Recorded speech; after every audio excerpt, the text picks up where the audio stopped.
ইন্নামাল মুমিনুনা ইখওয়া ফাআসলিহু বাইনা আখাওয়াইকুম, যেহেতু তোমরা ভাই ভাই, আর ভাইয়ে ভাইয়ে যদি দ্বন্দ্ব হয় তোমরা দুই ভাইয়ের মধ্যে সম্পর্ক ঠিকঠাক করে দাও, সুন্দর করে দাও, সংশোধন করে দাও। ওয়াত্তাকুল্লাহ, আমি আল্লাহকে ভয় করো, লাআল্লাকুম তুরহামুন, তাহলে তোমাদেরকে আমি রহম করব। মানে যেই দুই ব্যক্তির মধ্যে তোমরা সম্পর্ক ঠিক করে দিয়েছো তাদেরকেও রহম করব, তোমাদেরকেও রহম করব। তার মানে হলো যদি দ্বন্দ্ব বিবাদ থাকে সমাজে, সেই সমাজে শান্তি নষ্ট হয়ে যায়। শান্তি শুধু ওই দুই ব্যক্তির জন্যই নষ্ট হয় না, এটা ক্রমান্বয়ে প্রসারিত হয়ে সংক্রামিত হয়ে গোটা সমাজ দেহকে আঘাত করে, ফলে সবাই ক্ষতিগ্রস্ত হয়। আর অঙ্কুরে যদি বিনষ্ট করে দেয়া যায় সমস্যাকে, তাহলে সবাই কি শান্তিতে থাকতে পারে, নিরাপদে থাকতে পারে, আল্লাহ পাকের রহমতের ধারা নেমে আসে।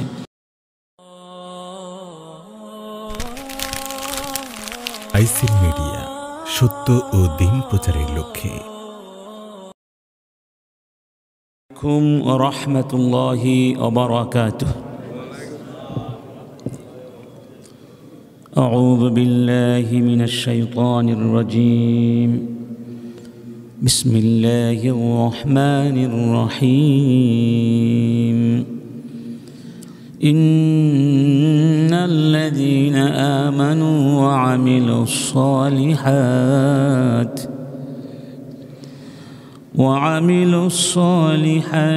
সায়াজআলু লাহুমুর রাহমান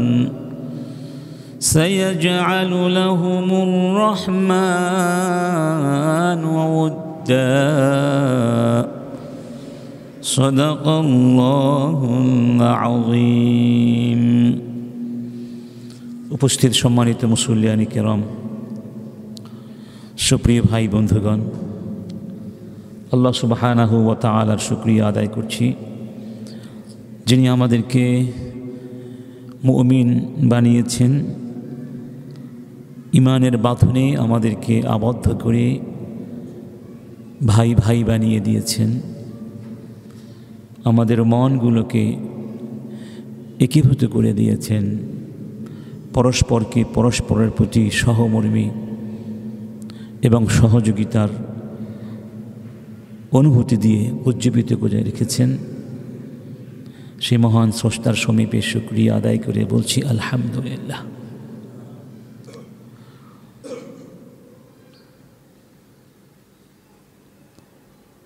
এই মহাবিশ্বে যা কিছু আছে তার চেয়েও দামি হলো এই ঈমানি ভালোবাসা, যে ভালোবাসার বাঁধনে আমরা জড়িয়ে রয়েছি। আল্লাহ সুবহানাহু ওয়া তাআলা বলছেন, ওয়া আইয়াদাকা বিনাসরিহি ওয়া বিল মুমিনিন ওয়া আল্লাফা বাইনা কুলুবিহিম লাউ আনফাকতা মা ফিল আরদি জামিআন মা আল্লাফতা বাইনা কুলুবিহিম ওয়ালাকিন্নাল্লাহা আল্লাফা বাইনাহুম। হে রাসূল, আমি আপনাকে আমার পক্ষ থেকে বিশেষ সাহায্য দিয়ে শক্তিশালী করেছি, আমি মুমিনদেরকে দিয়ে আপনার শক্তি বর্ধিত করে দিয়েছি, এবং মুমিনদের মনগুলোর মধ্যে আমি ভালোবাসার বাঁধন তৈরি করে দিয়েছি, তাদের মনগুলোকে আমি ঐক্যবদ্ধ করে দিয়েছি। আপনি যদি এই পৃথিবীতে যা কিছু আছে সব কিছু ব্যয় করেও তাদেরকে পরস্পরের প্রতি ভ্রাতৃত্ববোধ, বন্ধুত্ববোধ, ভালোবাসার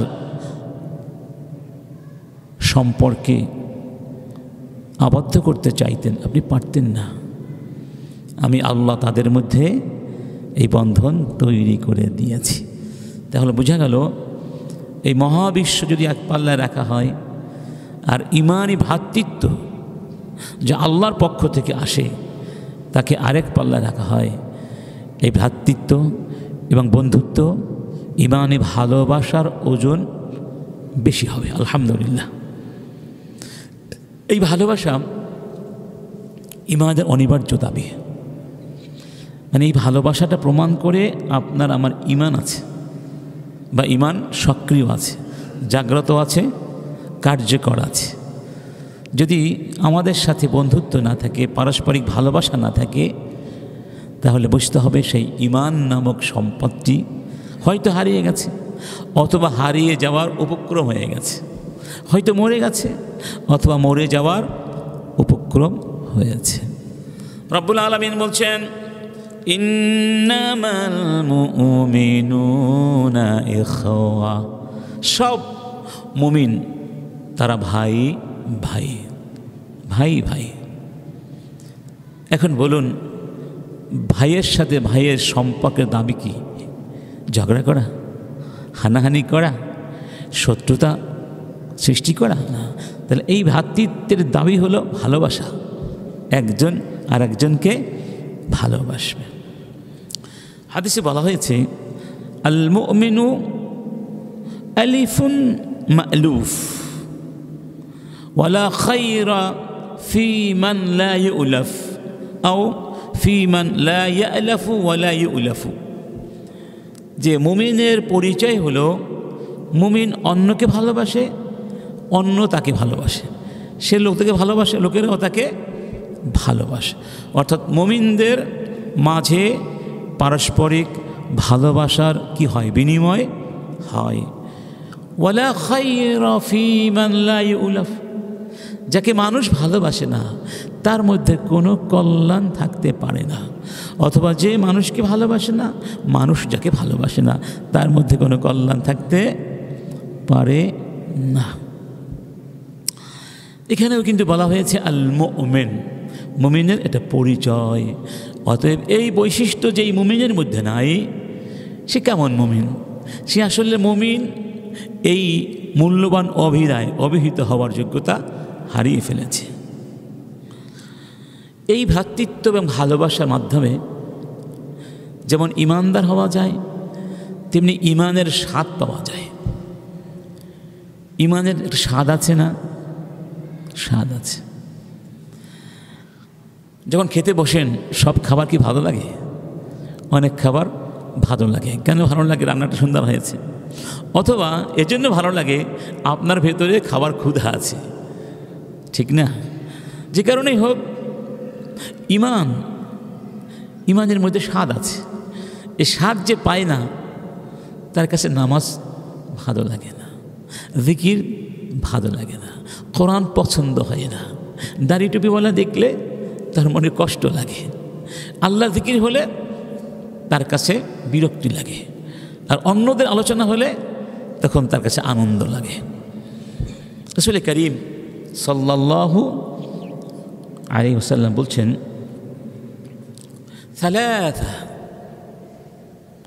সালাসুন মান কুন্না ফীহি ওয়াজাদা হালাওয়াতাল ঈমান।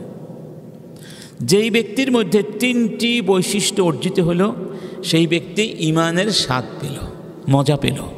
এক নম্বর, আইয়াকুন আল্লাহু ওয়া রাসূলুহু আহাব্বা ইলাইহি মিম্মা সিওয়াহুমা, যার কাছে সব কিছুর চেয়ে সবচেয়ে বেশি প্রিয় হবেন আল্লাহ এবং তার রাসূল।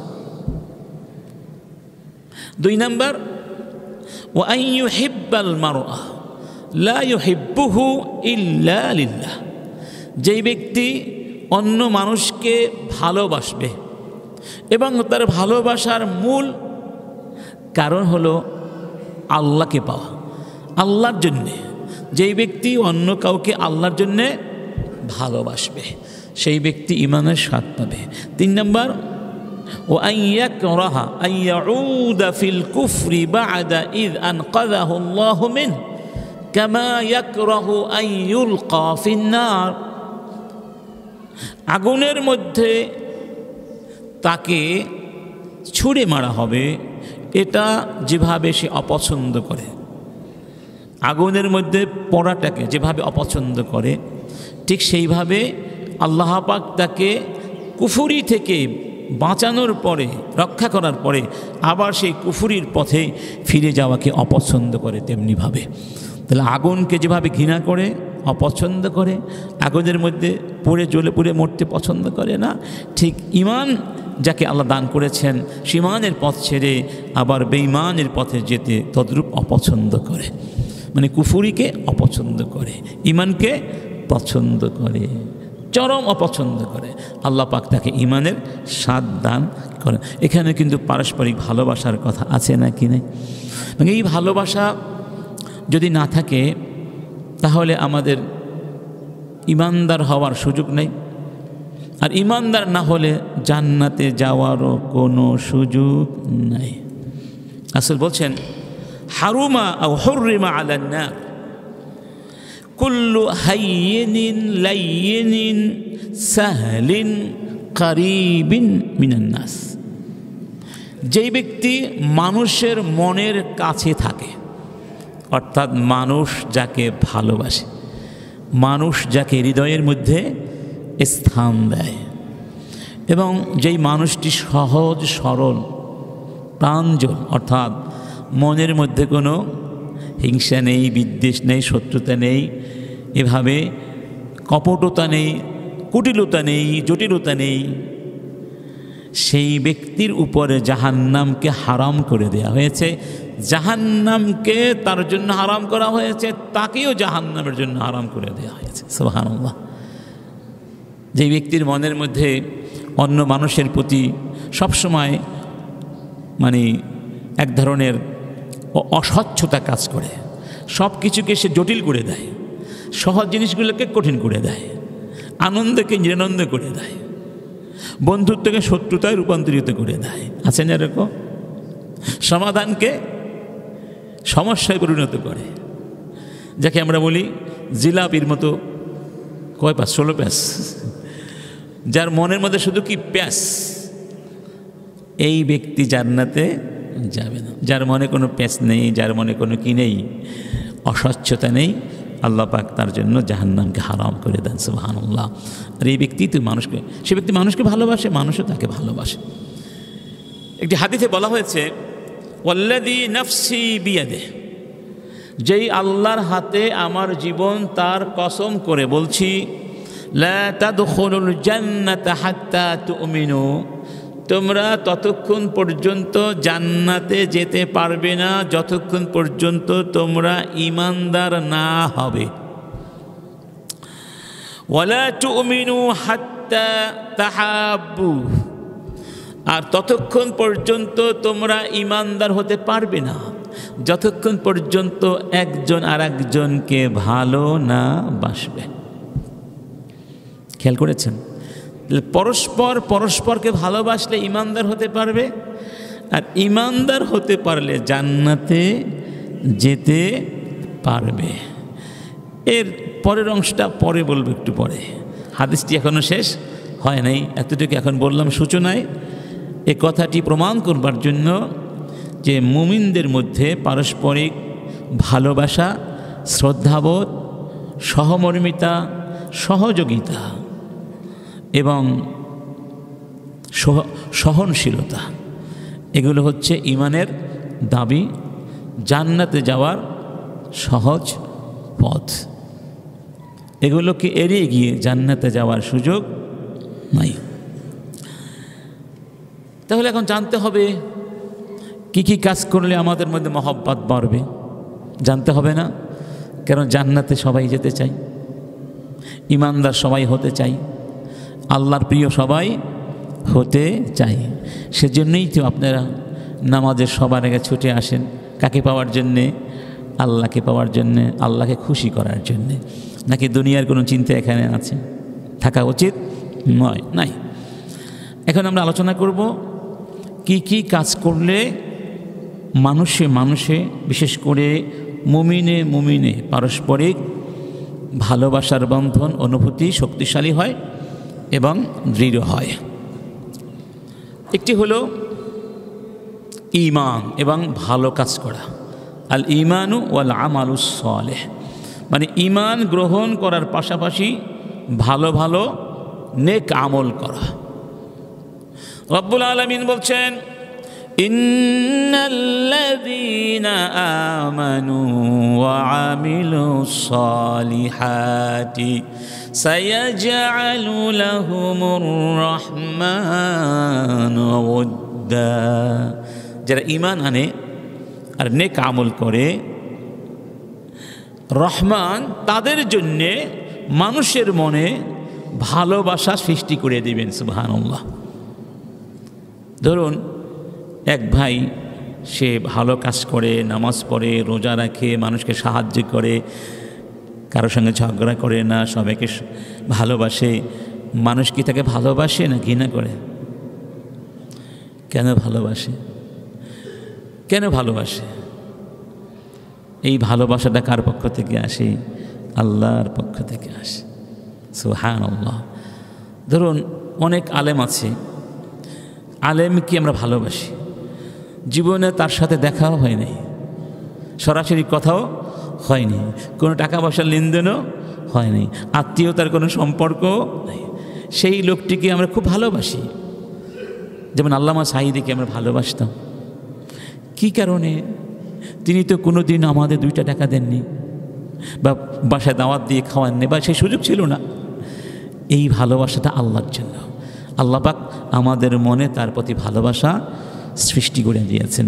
এটা সবার জন্যই হতে পারে, শর্ত হলো 2টো। ঈমান আনতে হবে, ঈমানের দাবি পূরণ করে ভালো ভালো কাজ করতে হবে। কারণ হাদিসে বলা হয়েছে যে আল্লাহ যখন কোনো বান্দাকে ভালোবাসেন, তখন আল্লাহ পাক ফেরেশতাকে বলেন না, জিবরাইলকে বলেন, জিবরাইল আকাশে ঘোষণা করে দাও আমি আমার অমুক বান্দাকে ভালোবেসেছি, তোমরাও তাকে ভালোবাসো। তখন ঘোষণা করে দেওয়া হয় আকাশ দেশে, সবাই তখন তাকে ভালোবাসেন, ফেরেশতারা তাকে ভালোবাসেন। আবার তিনি জমিনে ঘোষণা করে দেন যে আল্লাহ তার অমুক বান্দাকে ভালোবেসেছেন, তোমরা সবাই তাকে ভালোবাসো। তখন গাছ তাকে ভালোবাসে, মাছ তাকে ভালোবাসে, ফেরেশতারা ভালোবাসে, পশু পাখি তাকে ভালোবাসে, সবাই তাকে ভালোবাসে। অতএব মূলত ভালোবাসাটা কার পক্ষ থেকে আসে? আল্লাহর পক্ষ থেকে আসে। আল্লাহ পাক বলছেন, কুল ইন কুনতুম তুহিব্বুনাল্লাহ ফাত্তাবিউনি ইউহিব্বুকুমুল্লাহ। হে রাসূল, তুমি বলে দাও, তোমরা যদি আল্লাহকে ভালোবাসতে চাও তাহলে আমি মুহাম্মাদের অনুসরণ করো, আমি যা বলছি তাই করো, তাহলে আল্লাহ তোমাদেরকে ভালোবাসবেন। সুবহানাল্লাহ। তাহলে এটাও কিন্তু একটা অনিবার্য বিষয়। রাসূলের কথা মতো চললে, রাসূলের পথ ধরে চললে স্বয়ং আল্লাহ আপনাকে আমাকে ভালোবাসবেন, আর আল্লাহ আপনাকে আমাকে ভালোবাসলে গোটা পৃথিবী আমাদেরকে তখন ভালোবাসবে ইনশাআল্লাহ। আরেকটি উপায় হচ্ছে ইসলাহু যাতিল বাইন। খুবই স্বাভাবিক, মানুষের স্বার্থেরও তো সংঘাত হয়। সেই ক্ষেত্রে মাঝে মধ্যে কিছুটা সম্পর্ক নষ্ট হয়ে যাওয়ার সম্ভাবনাও থাকে না? এরকম যদি অবস্থা সৃষ্টি হয়, তাহলে বাকিদের দায়িত্ব হলো এই বিবাদমান 2 পক্ষের মধ্যে সংশোধন করে দেয়া। রব্বুল আলামিন বলছেন যে ইন্নামাল মুমিনুনা ইখওয়া ফাআসলিহু বাইনা আখাওয়াইকুম। যেহেতু তোমরা ভাই ভাই, আর ভাইয়ে ভাইয়ে যদি দ্বন্দ্ব হয়, তোমরা 2 ভাইয়ের মধ্যে সম্পর্ক ঠিকঠাক করে দাও, সুন্দর করে দাও, সংশোধন করে দাও। ওয়াত্তাকুল্লাহ, আমি আল্লাহকে ভয় করো, লাআল্লাকুম তুরহামুন, তাহলে তোমাদেরকে আমি রহম করব। মানে যেই 2 ব্যক্তির মধ্যে তোমরা সম্পর্ক ঠিক করে দিয়েছো, তাদেরকেও রহম করব, তোমাদেরকেও রহম করব। তার মানে হলো, যদি দ্বন্দ্ব বিবাদ থাকে সমাজে, সেই সমাজে শান্তি নষ্ট হয়ে যায়। শান্তি শুধু ওই 2 ব্যক্তির জন্যই নষ্ট হয় না, এটা ক্রমান্বয়ে প্রসারিত হয়ে, সংক্রামিত হয়ে গোটা সমাজ দেহকে আঘাত করে, ফলে সবাই ক্ষতিগ্রস্ত হয়। আর অঙ্কুরে যদি বিনষ্ট করে দেওয়া যায় সমস্যাকে, তাহলে সবাই কি শান্তিতে থাকতে পারে, নিরাপদে থাকতে পারে, আল্লাহ পাকের রহমতের ধারা নেমে আসে। এই জন্য হাদিসে বলা হয়েছে যে আলা উখবিরুকুম বিআফদালা মিন দারাজাতিস সিয়ামি ওয়াস সালাতি ওয়াস সাদাকা। আমি কি তোমাদেরকে বলে দিব না এমন একটি আমলের কথা, যে আমলটি নামাজের চেয়ে ভালো, যাকাতের চেয়ে ভালো, সিয়ামের চেয়ে ভালো, অর্থাৎ নফল পর্যায়ের। সাহাবায়ে কেরাম বলেন, বালা ইয়া রাসূলুল্লাহ, অবশ্যই বলুন। তখন রাসূল বলেছিলেন, ইসলাহু যাতিল বাইন, পারস্পরিক সম্পর্ক ঠিকঠাক করে দেয়া। কারণ ফাইন্না ফাসাদা যাতিল বাইন হিয়াল হালিকা, কারণ পারস্পরিক সম্পর্ক নষ্ট হয়ে যাওয়াটা হচ্ছে ধ্বংসাত্মক ব্যাপার, এটা সব কিছুকে তছনছ করে দিতে পারে। অতএব তার আগেই তোমরা সম্পর্ক ঠিক করে নাও, ঠিক করে দাও। এটা নফল নামাজ পড়ার চেয়ে ভালো, নফল সাদাকাত দেওয়ার চেয়ে ভালো, রোজার চেয়েও ভালো। সুবহানাল্লাহ বলবো না? এই ক্ষেত্রে বিশেষ করে আল্লাহ পাক সবাইকে সব যোগ্যতা দান করেন না। অনেক মানুষকে নেতৃত্বের গুণ দিয়েছেন এবং তারা মানুষকে কনভিন্স করতে পারে, সুন্দর কথা দিয়ে তাদের মন জয় করতে পারে। তারা বোঝে কোন জায়গায় কোন কথা বলতে হবে, কোন কাজ করতে হবে, কিভাবে ঝগড়া বিবাদকে মিটমাট করে দিতে হবে। সবাই এটা পারে না। অনেকে ঝগড়া মিটমাট করতে গিয়ে ঝগড়া আরও বাড়িয়ে দেয়। তারপরে যদি চেষ্টা আল্লাহর জন্য করা হয়, আল্লাহ পাক বরকত দিয়ে দিবেন, সওয়াব দিবেন। তবে চেষ্টা করতে হবে মিটমাট করতে গিয়ে যেন আগুন আরও দেলিহান শিখা ছড়িয়ে না পারে বা না দেই। এই যে প্রত্যেক গ্রামে দেখবেন কিছু ভালো ভালো মানুষ থাকে বা যোগ্য মানুষ থাকে, যাদেরকে মানুষ নেতৃত্বের দিয়ে যেন ডাকে যে আমার কাছে এসো, আমাদের সমস্যার সমাধান করে দাও। আছে না? এটা এমনিতেই কীভাবে সমাজের মধ্যে কিছু মানুষ তৈরি হয়ে যায়, আল্লাহ পাক তৈরি করে দেন। তাদেরকে আমরা গ্রামে মাতবার বলি বা দায়িত্বশীল বলি। এই মানুষগুলোর কাছে আমাদের একটা অ্যাপিল থাকবে, যেহেতু আল্লাহ পাক আপনাদেরকে যোগ্যতা দিয়েছেন মানুষকে কনভিন্স করার যোগ্যতা, এই যোগ্যতাটাকে ভালো কাজে ব্যবহার করবেন। কারণ অনেক লোক এমন আছে এই যোগ্যতাটাকে মিস ইউজ করে, তারা এটাকে হারামভাবে ব্যবহার করে। অর্থাৎ টাকা পয়সা পেলে, ঘুষ পেলে অন্যায়ের পক্ষে কথা বলে। এবং গ্রামে কিছু মানুষ আছে সবসময় এই সমস্যাগুলো জিয়ে রাখে, কারণ সমস্যা থাকলেই তাদেরকে ডাকবে, আর ডাকলেই টাকা পয়সা আসবে, খাওয়া দাওয়া আসবে। এটা এক ধরনের পেশা হয়ে দাঁড়িয়েছে। এটা জঘন্যতম অন্যায়। অথচ আপনাকে আল্লাহ যে যোগ্যতা দিয়েছিলেন, সে যোগ্যতা দিয়ে আপনি আল্লাহর সান্নিধ্য লাভ করতে পারতেন, সমাজে শান্তি প্রতিষ্ঠা করতে পারতেন, আপনি অনেক অনেক উপরে চলে যেতে পারতেন। কিন্তু আপনি সেটা না করে বিপথগামী থেকে বেছে নিয়েছেন। এজন্য তাদেরকে আমরা অনুরোধ করব, আল্লাহর ওয়াস্তে সবসময় চেষ্টা করবেন মানুষের মাঝে সদ্ভাবকে প্রতিষ্ঠা করে রাখার জন্যে, এটিকে সংরক্ষণ করার জন্য। পারস্পরিক সম্পর্ক বা ভালোবাসা বৃদ্ধির আরেকটি উপায় হচ্ছে সালাম, ইফশা উস সালাম। ওই হাদিসটি বললাম না, বাকিটুকু পরে বলবো। রাসূল কি বলেছিলেন? জান্নাতে যেতে পারবে না যতক্ষণ ইমানদার না হবে, ইমানদার হতে পারবে না যতক্ষণ একজন আর একজনকে ভালোবাসতে না পারবে। তারপরে বললেন, আলা আদুল্লুকুম আলা শাইইন ইযা ফাআলতুমুহু তাহাবাবতুম, আমি কি এমন একটি জিনিস তোমাদেরকে বলে দেব না, এমন একটি আমলের কথা বলবো না, যে কাজটি করলে, যেই পথে চললে তোমরা একজন আর একজনকে ভালোবেসে ফেলবে, তোমাদের মধ্যে ভালোবাসার বন্ধন সৃষ্টি হবে। সেটি কি? আফশুস সালাম বাইনাকুম, তোমরা নিজেদের মধ্যে পরস্পরের মধ্যে সালামের প্রচলন ঘটাও, বেশি বেশি করে সালাম দাও, সবাই সবাইকে সালাম দাও। এই সালাম থেকে তোমরা দূরে থেকো না। সুবহানাল্লাহ। আফশু মানে ছড়িয়ে দাও, যাকে চিনবে যাকে চিনবে না সবাইকে সালাম দাও, আপন হোক পর হোক, ছেলে হোক অর্থাৎ ছোট হোক বড় হোক, ঠিক না? সবাইকে সালাম দেবে, ঘরে হোক বাইরে হোক, রাস্তাঘাটে হোক, বাজারে হোক, মসজিদে হোক, সালাম দেওয়ার চেষ্টা করবে। আলহামদুলিল্লাহ, এটা আমাদের মাঝে আছে, আছে না? আছে বলেই তো ভালোবাসাও আছে। আমাদের সামাজিক যে ভালোবাসা এখনও আছে, যে সংহতি আছে, সহমর্মিতা আছে, এটা না থাকলে সমাজ থাকতো ভাই? কত আগেই ভেঙে চুরে কলাপসড হয়ে যেত। আছে বলে এখনও টিকে আছে। তবে এটিকে আরও অ্যাক্টিভেটেড করতে হবে, আরও প্রাণবন্ত করতে হবে, আরও ফাংশনাল করতে হবে, যাতে করে আমাদের সমাজটা আরও সুন্দর হয়, আরও সুন্দর হয়, আরও সুন্দর হয়। এবং চূড়ান্ত পর্যায়ে ফেসিবাদের কবর রচিত হয়ে সেখানে মনুষ্যত্বের বিজয় অর্জিত হয় ইনশাআল্লাহ। মানুষে মানুষে ভালোবাসা বৃদ্ধির আরেকটি মহান উপায় হলো আল ইতিযার। আল ইতিযার মানে ওযর পেশ করা। ওযর পেশ করা কি? ধরুন আমি একটা ভুল করে ফেললাম, যে কোনোভাবেই হোক আপনাকে কষ্ট দিয়ে ফেললাম, আপনার হক নষ্ট করে ফেললাম, আমি নিজের ভুলটা বুঝতে পারলাম ঠিক হয়নি, গিয়ে বললাম ভাই আমার একটা ভুল হয়ে গেছে, আমি দুঃখিত, আমাকে তুমি মাফ করে দাও। এটাকে বলা হয় ইতিদার, মানে অ্যাপোলজি করা, ওজর পেশ করা। বুঝতে পেরেছি?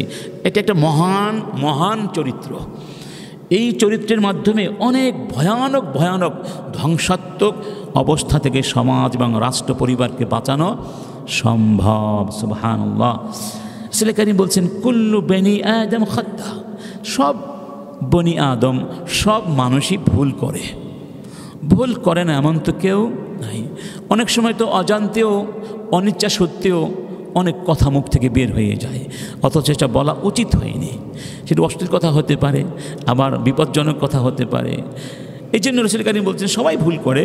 ওয়া খায়রুল খাত্তাঈনা আত-তাওয়াবুন, তবে সেই ব্যক্তি সবচেয়ে ভালো ভুলকারী যে ভুল করে আবার তাওবা করে, নিজের ভুলটা বুঝতে পারে এবং ভুল পথ থেকে আবার সে ফিরে আসে, প্রত্যাহার করে নেয় নিজের কথাটাকে যে ভুল হয়ে গেছে। তবে চেষ্টা করতে হবে যেন ভুলটা না হয়।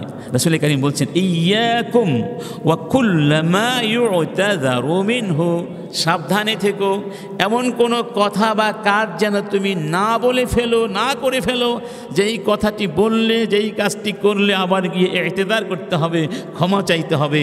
এই ধরনের কথা কর্ম থেকে সতর্ক থেকো, সতর্ক থেকো। এটা একটা হাদিস। তবে যদি এই জাতীয় কাজ ঘটেই যায় তাহলে কি করতে হবে সেটি দেখুন।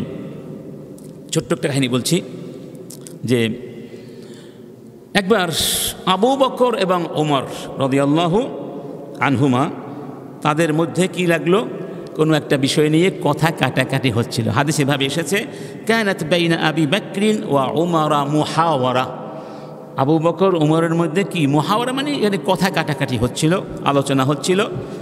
ফাগদাবা আবু বকরিন উমারা, আবু বকর ওমরকে ক্রোধান্বিত করে দিলেন, মানে এমন কিছু একটা বলেছিলেন যে কারণে ওমর কি হয়ে গেলেন, রাগ হয়ে গেলেন, তাকে রাগ করে দিলেন।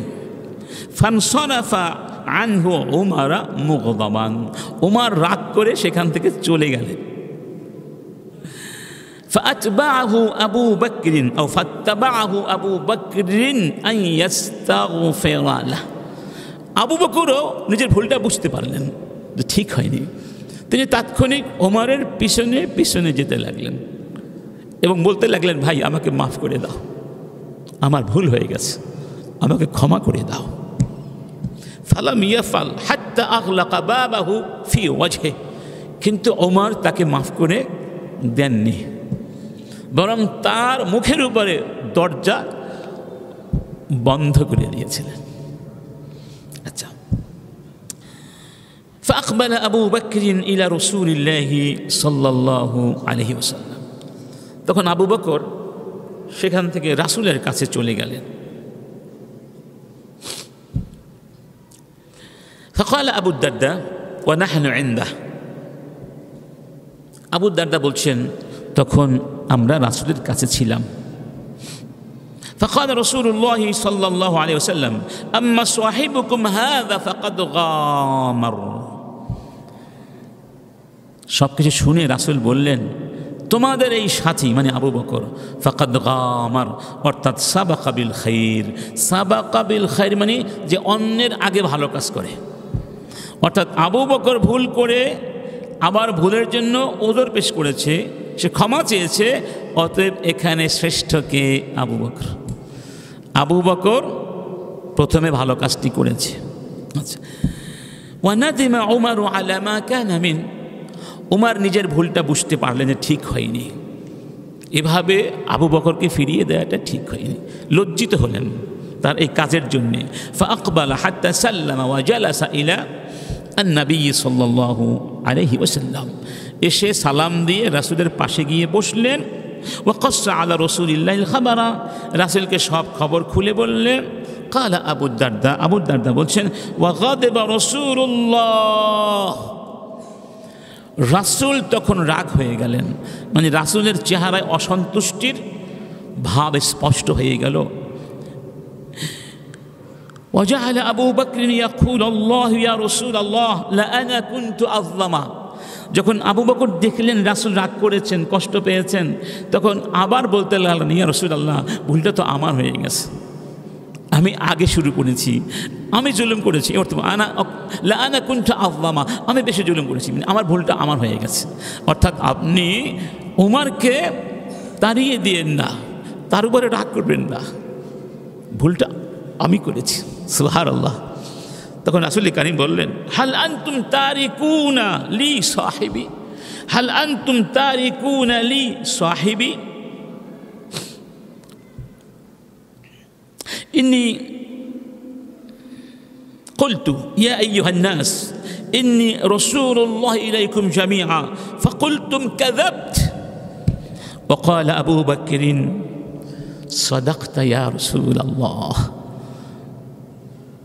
তোমরা যখন, আমি যখন তোমাদের কাছে রসুল হয়ে এসেছিলাম, সকলের কাছে ইসলামের দাওয়াত দিয়েছিলাম, তোমরা বলেছিলে কাযাবতা, আপনি মিথ্যে বলছেন। আবু বকর সবার আগে বলেছিলেন সাদাকতা, হে রাসূল আপনি সত্যি বলেছেন। তোমরা সেই আবার বন্ধু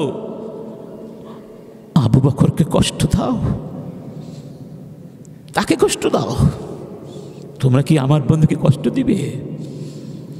আমার বন্ধুকে কষ্ট দিও না, আমার বন্ধুকে দূরে ছেড়ে দাও, আমার বন্ধুকে কষ্ট দিও না। সুবহানাল্লাহ।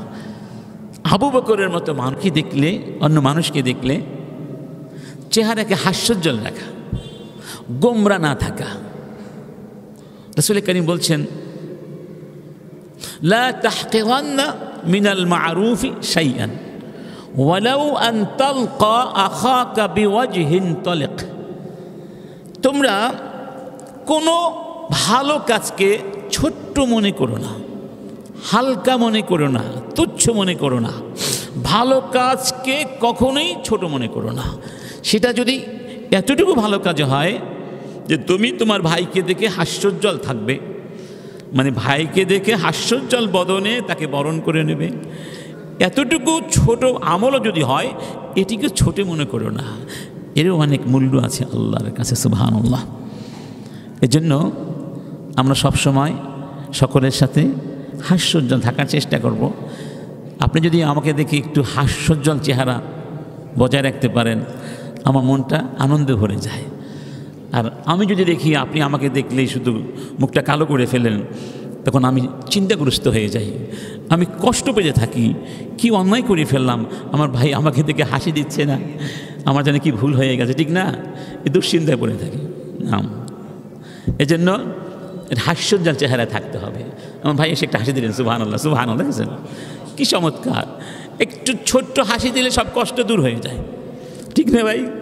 দেখবেন অনেকের সাথে 3 দিন 4 দিন 1 মাস কথা বলছেন না, হঠাৎ দেখা হলো রাস্তায়, সেও রাগ, আপনিও কি রাগ, একটা হাসি দিয়ে দিলেন, দেখবেন সে নরম হয়ে গেছে। এটা একটা গোলাপের পাপড়ির মতো স্নিগ্ধতা আছে, ভালোবাসা আছে। রাসূলের হাদিস। সুবহানাল্লাহ। আরেকটি হলো আতাইবুল কালাম। আমরা আলোচনা করছি কি নিয়ে? মানুষে যে সমস্ত কাজ করলে ভালোবাসা বাড়ে, আর ভালোবাসা ইমানের অংশ, এটা ছাড়া জান্নাতে যাওয়া যাবে না। সুন্দর সুন্দর কথা, ভালো ভালো কথা বলতে হবে মানুষের সাথে, যে কথার মধ্যে কদর্যতা নেই, রুচিহীনতা নেই, শত্রুতা নেই, কোনো পাপাচারের কোনো চিন্তা নেই, সেই কথাগুলো ভালো কথা। রব্বুল আলামিন নিজে বলে দিয়েছেন, ওয়াকুল লিইবাদি ইয়াকুলুল্লাতী হিয়া আহসান। আমার বান্দাগুলোকে বলে দাও তারা যেন আহসান কথাগুলো বলে, শুধু ভালো না, সবচেয়ে ভালো। আহসান মানে সবচেয়ে ভালো, সবচেয়ে ভালো কথাগুলো বলে। কেন? ইন্নাশ শাইতানা ইয়ানযাগু বাইনাহুম। শয়তান ওত পেতে থাকে, যখনই কারো জবান থেকে একটি অনাকাঙ্ক্ষিত শব্দ কথা বের হয়ে যায়, এটিকে শয়তান লুফে নেয়, এরপরে সমাজে লেলিহান শিখা জ্বালিয়ে দেয়, ঠিক না? অতএব শয়তানকে সুযোগ দেওয়া যাবে কেন? ইন্নাশ শাইতানা কানা লিল ইনসানি আদুওয়াম মুবিনা। শয়তান মানুষের বন্ধু না শত্রু। ওয়া কানা শাইতানু লিল ইনসানি আদুওয়াম মুবিনা।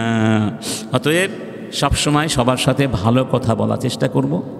যদি ভালো কথা না বলতে পারি তাহলে ভাই চুপ থাকবো, অনর্থক অসন্তুষ্টি আর সমস্যা সৃষ্টি করার চেয়ে চুপ থাকা অনেক ভালো। হাদিসে বলা হয়েছে আস-সামতু হিকমাহ ওয়া কলিলুন ফাইলুহ, নীরবতাটা একটা হিকমত, তবে এই হিকমত সবাই গ্রহণ করে না, খুব কম মানুষ এটা করে।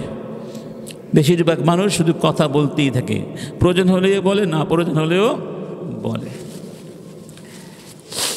কথা যত বেশি হবে ভুল তত বেশি হবে, ভুল যত বেশি হবে সম্পর্ক তত বেশি নষ্ট হবে, নৈরাজ্য তত বেশি সৃষ্টি হবে। আরেকটি হলো আয-জিয়ারাতু ফিল্লাহ, আল্লাহর জন্যে পরস্পরকে জিয়ারাত করতে হবে, খোঁজ খবর নিতে হবে। এটা আমাদের এখন কমেই গেছে, আমরা এত ব্যস্ত জিয়ারাত করতে পারি না। আবার এখন দ্রব্যমূল্য এত বেড়ে গেছে, মানুষ ভয়েও মেহমানদারি করতে চায় না, অনেকে এমনি মেহমানদার হয় না। আপনার বাসায় আমি গিয়েছি ভাই, আমি তো খেতে যাই নাই, আপনি চেষ্টা করবেন আমাকে ডাল ভাত খাওয়ালে আমি খুশি, এটা মনে রাখতে হবে। একেবারে আপনাকে 40,000 টাকা ব্যয় করে ভালো মেহমানদারি না করলে আপনি অখুশি হয়েছ, এটা ঠিক না ভাই। এটা কয়জন মানুষ পারে বর্তমান যুগে, ঠিক না? আসলে অনেক কষ্ট হয়ে যায়। তারপরেও আমরা খোঁজ খবর নিতে যাব, ভাই কেমন আছেন, আসসালামু আলাইকুম, ভালো আছেন, কোনো সমস্যা আছে? যদি আপনি আল্লাহর জন্য কাউকে খোঁজ নিতে যান, এক হাদিসে বলা হয়েছে যে আল্লাহর এক বান্দা তার এক ভাইকে দেখার জন্য রওনা করছে, আর সেই ভাই অন্য গ্রামে থাকে। আল্লাহ একজন ফেরেশতা পাঠিয়ে দিয়েছেন মানুষের বেশে। ফেরেশতা দাঁড়িয়েছিলেন রাস্তার বাঁকে, বললেন ভাই তুমি কোথায় যাও? বললেন আমি আমার এক ভাইকে দেখতে যাচ্ছি। জিজ্ঞেস করলেন সে কি তোমার আত্মীয়? বললেন না। তাহলে কি তার সাথে তোমার কোনো লেনদেন আছে? বললেন না। তাহলে কেন যাচ্ছ? লোকটি বলল আমি তাকে আল্লাহর জন্য ভালোবাসি, এই জন্য খোঁজ খবর নিতে যাচ্ছি। তখন তিনি বলেন আমি আল্লাহর ফেরেশতা, আল্লাহ পাক আমাকে তোমার কাছে এজন্যই পাঠিয়েছেন এই কথা বলে দেওয়ার জন্যে, ইন্নাল্লাহা ক্বাদ আহাব্বাকা কামা আহাবাবতাহু ফীহি, অমুককে তুমি আল্লাহর জন্য যেভাবে ভালোবেসেছ আল্লাহও তোমাকে সেভাবে ভালোবেসেছেন। সুবহানাল্লাহ, কত বিশাল কথা, কত বিশাল কথা, সুবহানাল্লাহ বলবেন না? এজন্য মাঝে মধ্যে খোঁজ খবর নিতে যেতে হবে প্রতিবেশীদের, আত্মীয়দের।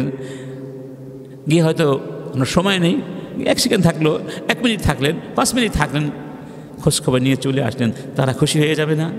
আল্লাহ খুশি হয়ে যাবে, ইনশাআল্লাহ। ভালোবাসা বাড়বে না কমবে? আর না যেতে পারলেও তো অন্তত একটু হাই হ্যালো করা যায়, ঠিক না? কেমন আছেন ভাই? অনেক লোক আছে স্বার্থ ছাড়া ফোন করে না, ফোন করলেই ভয় লাগে, মনে হয় কিছু একটা সমস্যা পড়েছে, ঠিক না? কারণ সে স্বার্থের প্রয়োজনেই ফোন করে, কখনো এমনি ফোন করে না। এটা ঠিক না, সবসময় খোঁজখবর নেওয়া উচিত, স্বার্থ থাক আর না থাক। এটাই তো বড় স্বার্থ ভাই, যে আল্লাহর মহব্বত পাওয়া, এর চেয়ে বড় স্বার্থ আর কী হতে পারে, ঠিক না? ঠিক। আরেকটি হলো হুসনুল ইস্তেমা, অন্য মানুষের কথাগুলো মন দিয়ে শ্রবণ করা। কিছু ভাই আমরা আছি যে আরেকজনের কথা শুনতেই চাই না, শুধু আমি বলবো, আমি বলতে থাকবো, আর আপনার শুনতেই হবে, শুনে যেতেই হবে, মানে ইম্পোজ করে দেন একটা ইচ্ছা। এটা ঠিক না। আমি যদি আরেকজন ভাইয়ের কথাগুলো মন দিয়ে শুনি, তখন তার মনের মধ্যে আমার প্রতি শ্রদ্ধা জাগবে, এবং আমি যখন বলবো তখন সে আমার কথাটাও শুনবে। এজন্য এই যে টক শোতেও দেখা যায় যে কিছু টক শোতে কিছু মেহমান আসে যে অন্যকে কথা বলতে দিতেই চায় না, আছে না? ঠিক না, আপনি বলবেন বাকিরা চুপ থাকবে, আবার তারা বলবেন আপনি চুপ থাকবেন, তাহলে শ্রদ্ধাবোধ সৃষ্টি হবে, একটা কনক্লুশনে যাওয়া সম্ভব হবে। এমনও তো হতে পারে যে আপনার কথা ঠিক না, আসলে আপনি যদি আমার কথাটা শুনতেন তাহলে বুঝতে পারতেন আপনি এতদিন যে কনসেপ্ট নিয়ে বেঁচেছিলেন সেটা কী ছিল বলছিল, আবার আমার ক্ষেত্রেও তাই হতে পারে। এজন্য মানুষের কথাগুলো শুনতে হয়, এটা দাবি, ইমানের দাবি, ভ্রাতৃত্বের দাবি। এমনকি স্বয়ং মুহাম্মদুর রাসূলুল্লাহ সাল্লাল্লাহু আলাইহি ওয়াসাল্লাম, মক্কার অন্যতম শ্রেষ্ঠ দার্শনিক উতবা বিন রবিআ, যার উপনাম ছিল আবুল ওয়ালিদ, কবি ছিলেন, সাহিত্যিক ছিলেন, বাগ্মী ছিলেন, বড় মানের দার্শনিক ছিলেন। তো তিনি কুরাইশদের পক্ষ থেকে রাসূলের কাছে সংলাপ করতে গিয়েছিলেন। কুরাইশরা অত্যন্ত আশাবাদী ছিল যে আবুল ওয়ালিদ যদি মুহাম্মাদের সাথে কথা বলে তাহলে মুহাম্মদ তাকে পরাভূত করতে পারবে না। আবুল ওলিদ মোহাম্মদকে কুপকাত করে দেবে কথা দিয়ে, যুক্তি দিয়ে। নাউজুবিল্লাহ। আবুল ওলিদ তখন কাফের, কি ছিল? সে কাফের ছিল। তাহলে কাফের রাসূলের সাথে কথা বলতে গিয়েছে। রাসূল বললেন, ঠিক আছে আপনি বলুন, আমি শুনবো। দেখুন, আপনি বলুন, আমি শুনবো। আবুল ওলিদ তার কথাগুলো সব বললেন। তখন রাসূল করিম বললেন, আফারাগতা ইয়া আবুল ওলিদ, আপনার কথা কি এখন বলা শেষ হয়েছে? তখন তিনি বললেন, হ্যাঁ আমার কথা বলা শেষ। তখন তিনি বললেন, তাহলে আমার কিছু কথা আপনি শুনুন, ইসমা মিন্নি, আমার কিছু কথা শুনুন। রাসূল নিজের কোনো কথা বলেন নাই, তিনি সূরা হামিম সাজদা পড়তে লাগলেন। ফুসসিলাত শুরু থেকে একেবারে সিজদা আসে ওই পর্যন্ত পড়ে গেলেন। যাই হোক, রাসূলের মুখে যখন এই সূরাগুলো আয়াতগুলো শুনল কে? আবুল ওলিদ। এক পর্যায়ে রাসূল যখন এই আয়াতগুলো পড়লেন, ফাইন আরাদু ফাকুল আনযারতুকুম সাইকাতাম মিসলা সাইকাতি আদি ওয়া সামুদ, হে রাসূল ওদেরকে সাবধান করে দাও, আমি আদ সামুদ এই সব জাতিগোষ্ঠীকে যেভাবে আকাশ থেকে বজ্রপাত দিয়ে, লেলিহান শিখা দিয়ে ধ্বংস করে দিয়েছিলাম, দাবানল দিয়ে জ্বালিয়ে পুড়িয়ে ছাই করে দিয়েছিলাম, ওদেরকেও আমি ঠিক সেভাবে ধ্বংস করে দিতে পারি, মানে কুরাইশকে। এটা বলার পরে আবুল ওলিদ রাসূলের মুখ চিপে ধরেছে যে মুহাম্মদ আর সামনে যাব না। মানে রাসূলের তিলাওয়াত এতটা জীবন্ত ছিল, আবুল ওলিদের মধ্যে প্রত্যয় জেগেছিল যেন এই মুহূর্তে আল্লাহর সেই আযাব নেমে আসতে পারে। তিনি ভয়ে কাঁপতে লাগলেন, আর কিছু বলতে পারলেন না। চলে গেলেন কুরাইশের কাছে। কুরাইশরা তাকে বলেছিল, মা ওয়ারাআকা ইয়া আবুল ওলিদ, মা ওয়ারাআকা ইয়া আবুল ওলিদ, আবুল ওলিদ তুমি কি সংবাদ নিয়ে এসেছো? কোনো খবর আছে? কোনো খবর আছে? কিছু বলার আছে? ক্বালা ওয়ারাই আন্নী ক্বাদ সামি'তু কাওলান ওয়াল্লাহি মা সামি'তু মিসলাহু কাত্তু, আমি যেই খবর নিয়ে তোমাদের কাছে এসেছি তা হলো, আল্লাহর কসম আমি মুহাম্মাদের মুখে এমন কিছু কথা শুনেছি, এরকম সুন্দর কথা আমি জীবনে কোনোদিন শুনিনি। ওয়াল্লাহি মা হুয়া বিস-সিহর ওয়ালা বিশ-শি'r ওয়ালা বিল কাহানা, আল্লাহর কসম মুহাম্মাদের মুখে আমি যা শুনেছি তা কোনো কাব্য নয়, কোনো জ্যোতিষশাস্ত্র নয়, কোনো জাদুবিদ্যা নয়। ইয়া মা'শারা কুরাইশ, হে কুরাইশরা শোনো, আতিউনি ওয়াজআলুহা লি, খাল্লু বাইনার রাজুলি ওয়া বাইনা মা হুয়া ফীহি ফা'তাজিলুহু, আমার কথা শোনো, তোমরা মুহাম্মদকে বাধা দিও না, মুহাম্মদ যা করতে চায় তাকে তা করতে দাও, তোমরা সরে দাঁড়াও। ফাওয়াল্লাহি লা ইয়াকুনান্না লিকাউলিহি আল্লাযী সামি'তু নাবাউন আও শাআনুন আযীম, আমি মুহাম্মাদের মুখে যে কথাগুলো শুনেছি আল্লাহর কসম, এই কথাগুলোর একটা ভয়ানক অবস্থান সৃষ্টি হয়ে যাবে। এটা ভয়ানক কথা, এমন কথা, এর ভারিত্ব, এর সম্মান এত বেশি, তোমরা কিছুই করতে পারবে না। এই কথা গোটা পৃথিবীতে অবস্থান সৃষ্টি করে ফেলবে। অতএব কি করো, ফাইন তুসিবহুল আরাবু ফাকাদ কাফাইতুমুহু বিগাইরিকুম ওয়া ইন ইয়াযহার আলাল আরব ফামুলকুহু মুলকুকুম ওয়া ইজ্জুহু ইজ্জুকুম, তাকে ছেড়ে দাও। ধরে নিলাম মুহাম্মদ বিপথে আছেন, তাহলে অন্যান্য আরবরা তার বিরুদ্ধে দাঁড়াবে, তোমরা যা করতে চেয়েছিলে তারা তা করে দিবে। আর মুহাম্মদ যদি বিজয়ী হন তাহলে মুহাম্মাদের সাম্রাজ্য তোমাদের সাম্রাজ্য, মুহাম্মাদের সম্মান তোমাদেরই সম্মান, তোমরা তাকে বাধা দিও না। ওয়া কুনতুম আসআদান নাস বিহি, তখন তোমরা হবে দুনিয়ার সবচেয়ে সুখী মানুষ মুহাম্মাদের কারণে। তখন তারা বলেছিল, সাহারাকা ওয়াল্লাহি ইয়া আবুল ওলিদ বিলিসানে, আবুল ওলিদ বুঝতে পেরেছি মুহাম্মদ তোমাকে তার লিসান দিয়ে জাদু করে দিয়েছে। তখন তিনি বলেছিলেন, হাযা রাই ফি ফাসনাউ মা বাদালাকুম, এটি হচ্ছে মুহাম্মাদের ব্যাপারে আমার মন্তব্য, এখন তোমরা যা খুশি তাই করতে পারো। যে আবুল ওলিদ গিয়েছিলেন রাসূলকে কি করার জন্য? পরাজিত করে আসার জন্যে। তিনি উল্টো কি হয়ে আসলেন? পরাজিত হয়ে আসলেন, এবং রাসূলের প্রতি কতটা শ্রদ্ধা নিয়ে ফিরে আসলেন যে তোমরা তাকে ছেড়ে দাও, তার পথে বাধা দিও না। সুবহানাল্লাহ। এটা কেন সম্ভব হয়েছে? কারণ তিনি যদি আবুল ওলিদের কথাটা মন দিয়ে না শুনতেন তাহলে হয়তো আবুল ওলিদ তার কথাগুলো শুনতো না, এই সম্মান বোধটা তার মনে জাগ্রত হতো না। এজন্য সবার কথা মন দিয়ে শোনা উচিত, তাহলে ভালোবাসা বাড়বে না কমবে?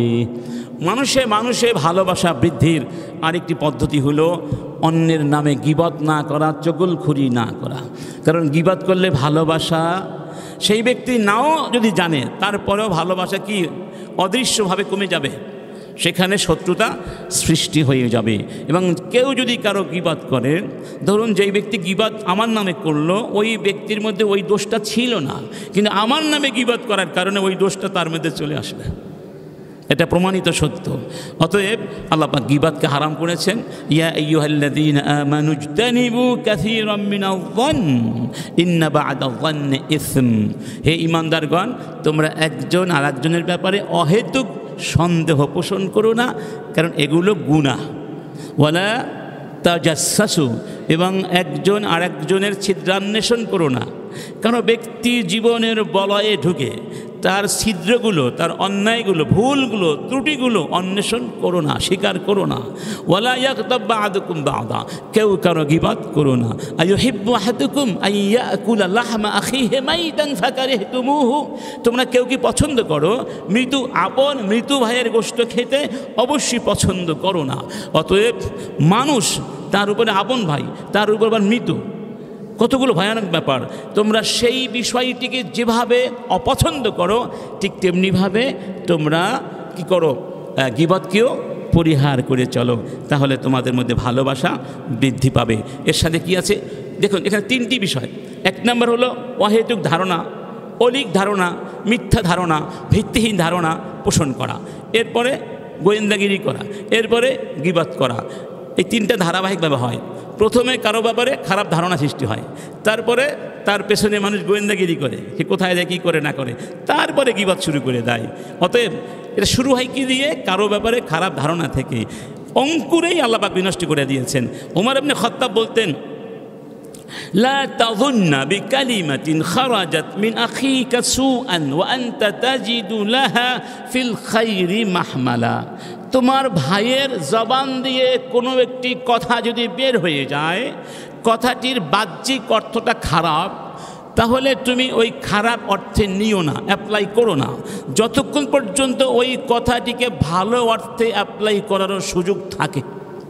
যতক্ষণ পর্যন্ত ভালো অর্থে নেওয়ার সুযোগ আছে, ততক্ষণ খারাপ অর্থে নিও না, তার ব্যাপারে খারাপ ধারণা পোষণ করো। ঠিক না বেঠি? সুবহানাল্লাহ বলবেন না? তবে সাবধানতা ভালো।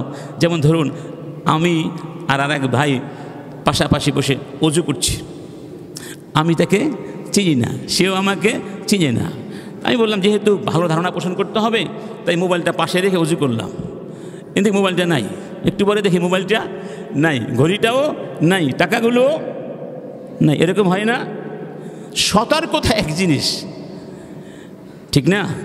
কিন্তু সেটা ভালো মানুষও হতে পারে, আমি তো নিশ্চিত না। কেন আমি তাকে খারাপ ধারণা করব? সে ভালো মানুষ, আমার দায়িত্ব হচ্ছে আমার জিনিসকে কী করা, হেফাজত করে রাখা, বাস, কথা শেষ না। আল্লাহ। এরপর একটি হলো মানুষকে ভালো নামে ডাকা, ভালো নাম দিয়ে সম্বোধন করা।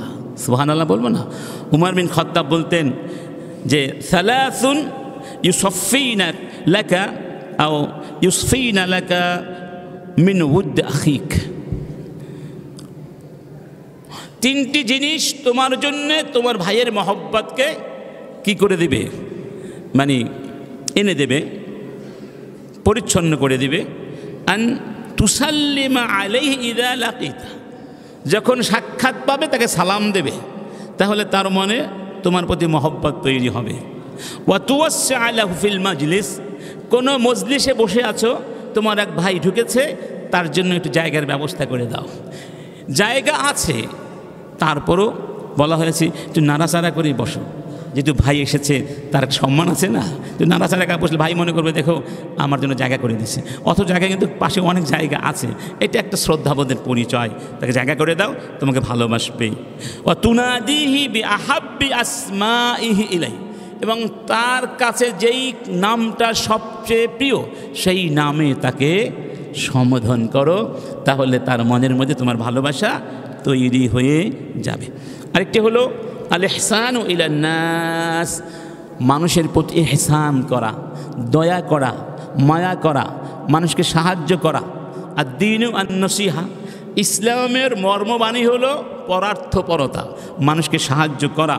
রব্বুল আলামিন বলছেন ওয়া আহসিনু ইন্নাল্লাহা ইউহিব্বুল মুহসিনিন, মানুষকে ইহসান করো যেভাবে আল্লাহ ইহসানকারীকে পছন্দ করেন। মানুষকে ইহসান করা মানে হলো ইসালুল খাইরি ইলাল গায়রি। ইসাল মানে পৌঁছিয়ে দেয়া, খাইর মানে কল্যাণ, ইলা মানে প্রতি, গায়রি মানে অন্য মানুষ, অন্য মানুষের কাছে কল্যাণ পৌঁছিয়ে দেয়া। সুবহানাল্লাহ। ধরুন একজন ব্যক্তি ক্ষুধার্ত, খুবই ক্ষুধা লেগেছে, তাকে দুমুঠো খাবার দান, তখন তার মনে হাসি ফুটবে না? ফুটবে। একজন মানুষ খুব কষ্টে, যে কোনো কারণে মনে কষ্ট পেয়েছে, খুবই মানসিক প্রেশারে আছে, আপনি কাছে গিয়ে বুঝতে পারলেন, তাকে একটু দুটো সুন্দর কথা দিয়ে তার কষ্টের বোঝাটা সরিয়ে দিলেন, তখন তার মনে হাসি ফুটবে, আবার একটা আশার বাতি জ্বলে উঠবে। কারণ এটা কিন্তু খুব ভয়ানক, মানুষের মনের উপরে যে প্রেশারটা পড়ে এটা মানুষকে একেবারে নিষ্ক্রিয় করে দেয়, তার সব কিছুকে তছনছ করে দেয়। এই জন্য রাসূল কারীম বলছেন ইদহালুস সুরুর আলা কলবি মুসলিম, অন্য মুসলমানের মনের মধ্যে একটু আনন্দ সঞ্চার করা, এটা সবচেয়ে ভালো আমল, সবচেয়ে ভালো আমল। এই কাজটা আমরা করতে পারবো না ইনশাআল্লাহ। খায়রুন নাস আনফাউ লিন-নাস, রাসূল কারীম বলেছেন যে সেই ব্যক্তি সবচেয়ে ভালো যে ব্যক্তি মানুষকে বেশি উপকার করে। এটা বাস্তব সত্য কথা। হাদিসে বলা হয়েছে, অন্য হাদিসে জুবিলাতিল কুলুবু আলা হুব্বি মান আহসানা ইলাইহি, যে মানুষের মনকে আল্লাহ পাক এভাবেই সৃষ্টি করেছেন যে মানুষের প্রতি যখন কেউ ইহসান করে তখন ওই মন তাকে ভালোবাসে, ওই মন তাকে। এই যে আমাদের ভাই আল্লাহ জসিমউদ্দিন সাহেব ইনশাআল্লাহ রমাদানের আগেই যে হাজার হাজার মানুষকে ইফতারি বন্টন করবেন, যেই মানুষগুলো ইফতারি নিয়ে যাবে তারা কি তাকে ঘৃণা করবে না ভালোবাসবে? বলুন, আপনি আমি যদি কাউকে বিপদে সাহায্য করি, ঘৃণা করবে? মন থেকেই আপনার প্রতি ভালোবাসাটা জেগে ওঠে। বিশেষ করে বিপদের সময় যারা কাছে এসে দাঁড়ায় তাদেরকে মানুষ কখনোই ভুলতে পারে না। আল্লাহ। আরেকটি হলো এই যে কল্যাণ কামনা করা, এটা বিশাল একটা ব্যাপার, এবং অন্যকে বলে দেওয়া, ভাই আমি তোমাকে ভালোবাসি আল্লাহর জন্যে, এটা বলে দেওয়াটাও সুন্নাত। আপনি যে আমাকে ভালোবাসেন আমি তো বুঝি না, আমি তো জানি না, যখন বলবেন ভাই আমি আপনাকে আল্লাহর জন্য ভালোবাসি, তখন আমার মনে একটা স্থান হয়ে যাবে, আলাদা একটা স্থান হয়ে যাবে না? দেখুন রাসূল কারীম সাল্লাল্লাহু আলাইহি সাল্লাম একদিন মুআয ইবনে জাবালকে বললেন, ইয়া মুআয, ইয়া মুআয, ডাকলেন, ওয়াল্লাহি ইন্নী উহিব্বুকা, আল্লাহর কসম আমি তোমাকে ভালোবাসি। উসিকা, এরপরে বললেন মুআয, উসিকা ইয়া মুআয, আমি যেহেতু তোমাকে আল্লাহর জন্য ভালোবাসি তাই আমি তোমাকে একটি কথা বলবো, সেটি কি? লা তাদাআন্না ফি দুবুরি কুল্লি সালাহ, প্রত্যেক নামাজের পরে এই কথাটি বলতে ভুলে যাবে না। এই কথাটি কি? সবাই বলেন, আল্লাহুম্মা আইন্নি আলা যিকরিকা ওয়া শুকরিকা ওয়া হুসনি ইবাদাতিক। কি চমৎকার দোয়া! হে আল্লাহ, আমাকে সাহায্য করো যেন আমি তোমার জিকির করতে পারি, আমি তোমার শুকর করতে পারি, আমি যেন সুন্দর করে ইবাদতগুলো করতে পারি। সুবহানাল্লাহ। এই দোয়াটি শিখিয়ে দিয়েছিলেন কাকে? মুআয ইবনে জাবালকে। কি কথা বলার পরে? আমি তোমাকে আল্লাহর জন্য ভালোবাসি।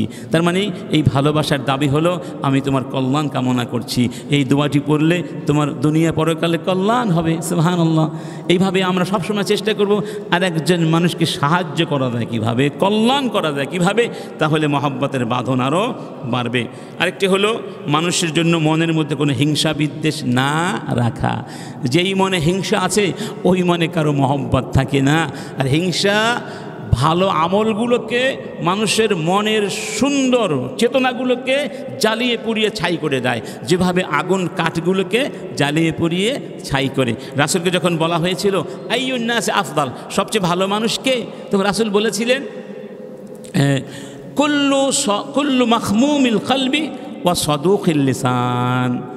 সাহাবীরা বললেন সাদুকুল লিসান মানে যারা সত্যবাদী, এটা তো বুঝতে পারলাম, কিন্তু মাখমুমুল কলব এই শব্দের এই কথাটির মর্ম আমরা বুঝতে পারিনি।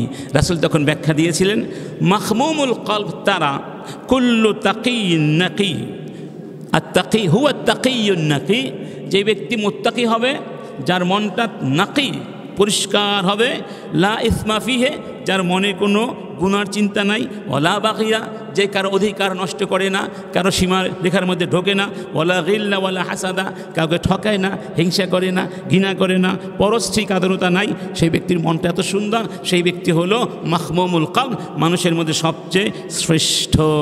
এবং কোরআনে কি বলা হয়েছে? ইয়াউমা লা ইয়ানফাউ মালুন ওয়ালা বানুন ইল্লা মান আতাল্লাহা বিকলবিন সালিম। সেই দিন টাকা পয়সা কোনো কাজে আসবে না, সেই দিন জনবল কোনো কাজে আসবে না। কাজে আসবে কি? একটা সুন্দর মন। কলবুন সালিম কি? একটা অর্থ, যেই কলবের মধ্যে কোনো হিংসা নাই, বিদ্বেষী, কলবুন সালিম, পরিচ্ছন্ন মন। এই মন সেই দিন কাজে লাগবে। মানুষে মানুষে ভালোবাসা বৃদ্ধির আরেকটি উপায় হচ্ছে অন্যকে নিজের উপরে প্রাধান্য দেওয়ার চেষ্টা করা, এবং নিজের জন্য যা পছন্দ করব তাই পছন্দ করা অন্যদের জন্য। রাসূল বলেছেন, লা ইউমিনু আহাদুকুম হাত্তা ইউহিব্বা লিআখিহি মা ইউহিব্বু লিনাফসি। ততক্ষণ ঈমানদার হতে পারবে না যতক্ষণ তোমরা অন্যদের জন্য সেটি পছন্দ না করবে যা নিজের জন্যে পছন্দ করবে। ওয়ায়ুসিরুনা আলা আনফুসিহিম ওয়ালাউ কানা বিহিম খাসাসা। আল্লাহ বলছেন, তারা এমন বান্দা, আমার প্রিয় বান্দা, আনসারদের ব্যাপারে বলেছেন আল্লাহ খুশি হয়ে, তারা নিজেদের প্রয়োজনকে পেছনে রেখে তারা অন্যদের প্রয়োজনকে প্রাধান্য দেয়। এটাকে আরবিতে বলা হয় ইসার, প্রেফার করতে হবে অন্য মানুষের অভাবকে, হাজাতকে। তাহলে ওই ব্যক্তির কাছে আপনার ভালোবাসাটা কি হয়ে যাবে?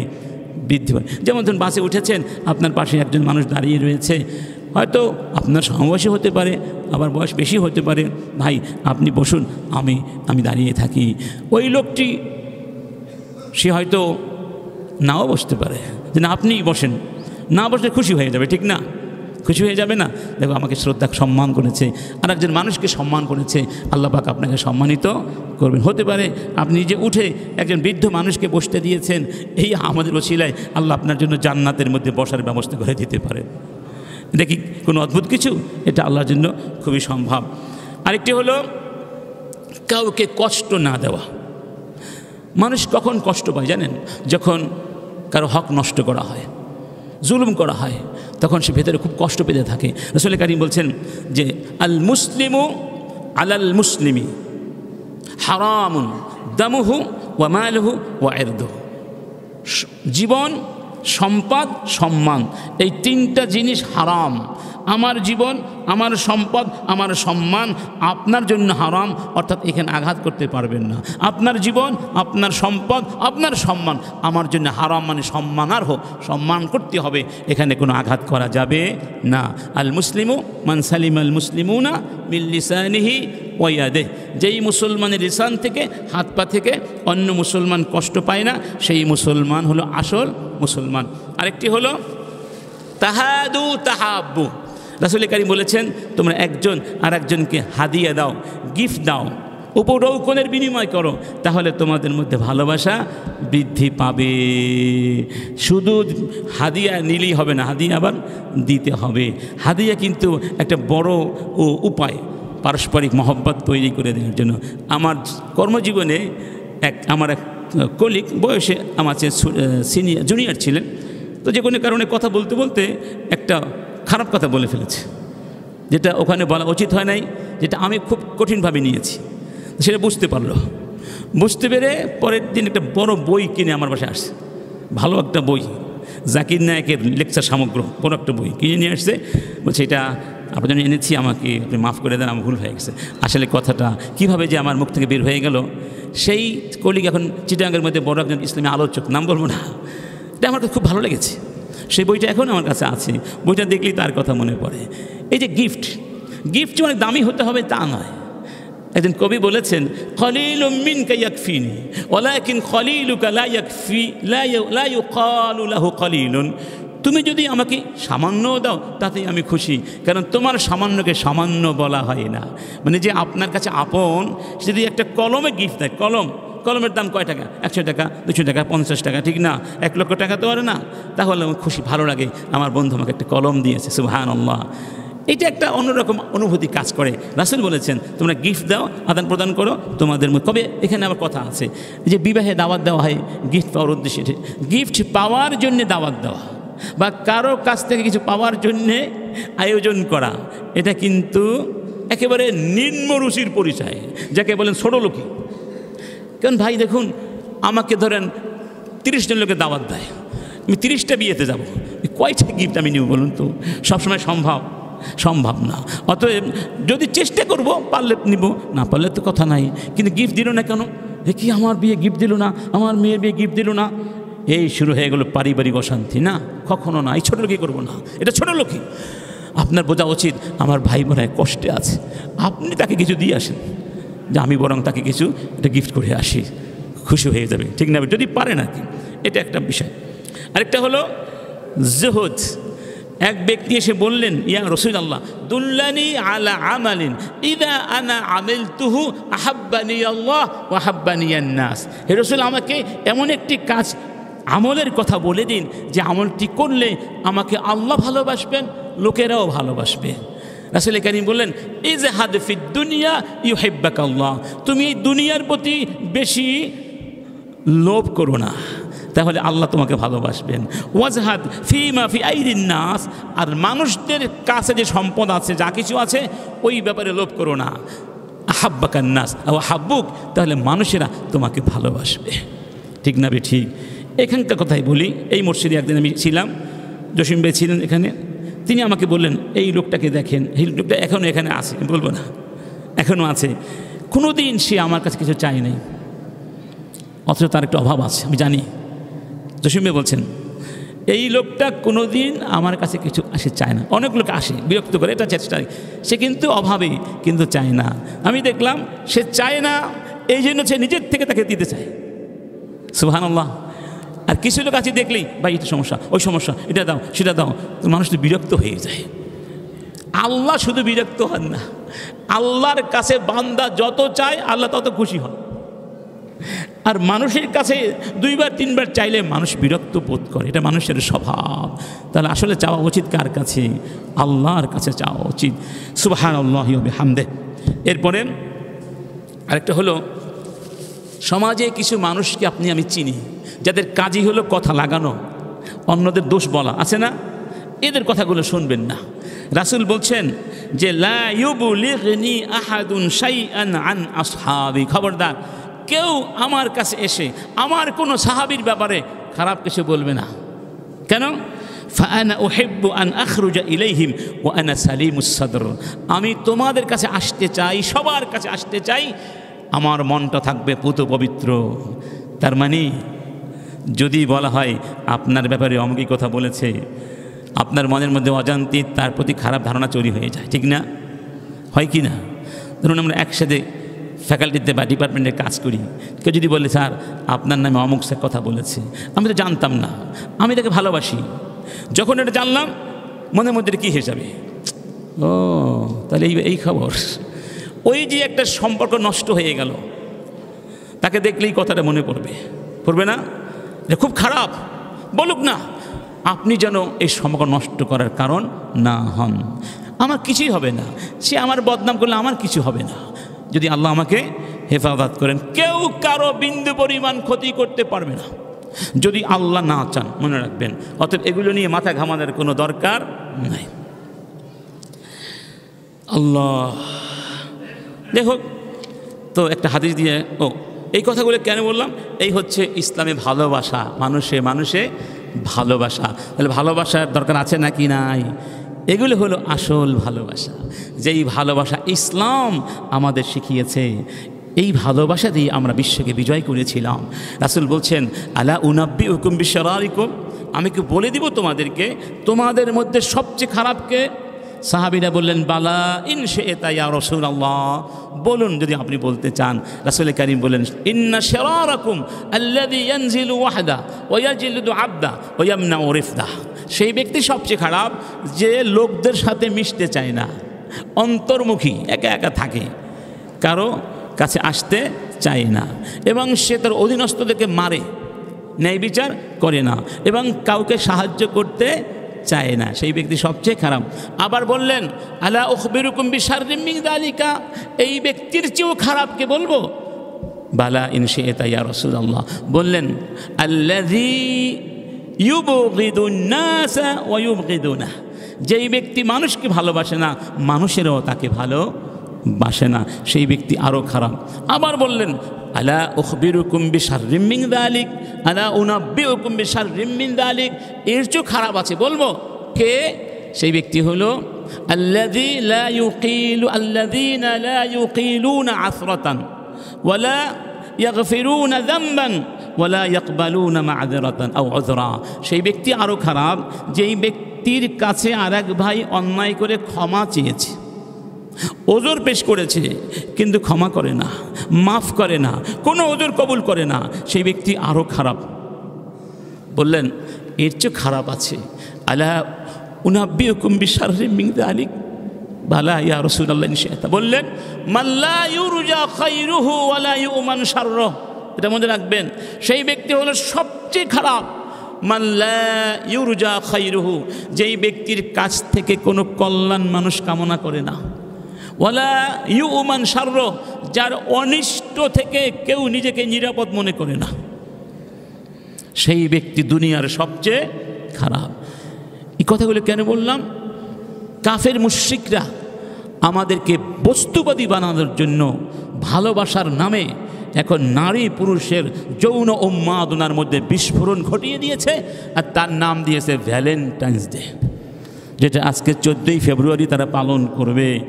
আচ্ছা সত্যি করে বলুন, এই ভালোবাসার কাছে ওই ভালোবাসার দাম আছে? কোনটা ভালোবাসা? এগুলো ভালোবাসা যতক্ষণ বললাম, আর ওগুলো হলো ফাওয়াহিশ, নগ্নতা, অশ্লীলতা, বেহায়াপনা। ওখানে কোনো ভালো চিন্তা কাজ করে না, ওখানে আধ্যাত্মিক পবিত্রতার কোনো উপাদান নেই। আল্লাহ পাক বলছেন ইয়া আইয়ুহাল্লাযীনা আমানু লা তাত্তাবিউ খুতুওয়াতিশ শাইতান, ঈমানদারগণ শয়তানের পদাঙ্ক অনুসরণ করো না। ওয়া মান ইয়াত্তাবি' খুতুওয়াতিশ শাইতানি ফাইন্নাহু ইয়া'মুরু বিল ফাহশাই ওয়াল মুনকার, শয়তানের পদাঙ্ক যারা অনুসরণ করবে, শয়তান তাদেরকে দুইটা কাজ করতে বলে। কয়টা কাজ? একটা হলো ফাহশা, অশ্লীলতা, মুনকার এবং গর্হিত কাজ। এরপরের কথাটা শুনুন, ওয়ালাউলা ফাদলুল্লাহি আলাইকুম ওয়া রাহমাতুহু মা যাকা মিনকুম মিন আহাদিন আবাদা, যদি আল্লাহর পক্ষ থেকে তোমাদের উপরে অনুগ্রহ না থাকতো, করুণা না থাকতো, রহমত না থাকতো, কেউ তোমাদের মধ্যে আত্মশুদ্ধি অর্জন করতে পারত না। এবার দুই কথা মিলিয়ে দেখুন তো, শয়তানের কথা হলো কি? নগ্নতা এবং অশ্লীলতা। আর আল্লাহ দিয়েছেন কি? আধ্যাত্মিক পরিশুদ্ধতা, মানে মনটাকে পবিত্র করা। আমরা দুনিয়ায় যখন মায়ের গর্ভ থেকে এসেছিলাম, আমাদের মনটার মধ্যে কোনো পাপ ছিল না? স্বচ্ছ আয়নার মতো পরিষ্কার ছিল। এখন কি সেটা পরিষ্কার আছে? এটাকে আবার পরিষ্কার করা যাবে। আল্লাহ পাক শিখিয়ে দিয়েছেন নগ্নতা থেকে, বেহায়াপনা থেকে, অশ্লীলতা থেকে দূরে থাকো, আমি তোমাদের মনকে পবিত্র করে দেব। ওই যে আধ্যাত্মিক পরিশুদ্ধতার জন্য মানুষ অমুক পীর সাহেবের কাছে দৌড়ায়, অমুক কবরের পাশে নাম দিয়েছে আধ্যাত্মিক সাধনা। কি দিয়েছে কি না? আধ্যাত্মিক পরিশুদ্ধতা, যা তাজকিয়াতুন নফস। তাজকিয়াতুন নফসের সবচেয়ে বড় উপায় হলো বেহায়াপনা থেকে দূরে থাকা, যেটা এই আয়াতের দাবি। ঠিক না? ঠিক। অতএব এখানে অনেক যুবক ভাইরা তোমরা রয়েছে, তোমরা আমাদের কলিজার টুকরা, তোমরা আমাদের স্বপ্ন। তোমাদেরকে আমরা বাবা মায়েরা অনেক স্বপ্ন নিয়ে লালন পালন করি।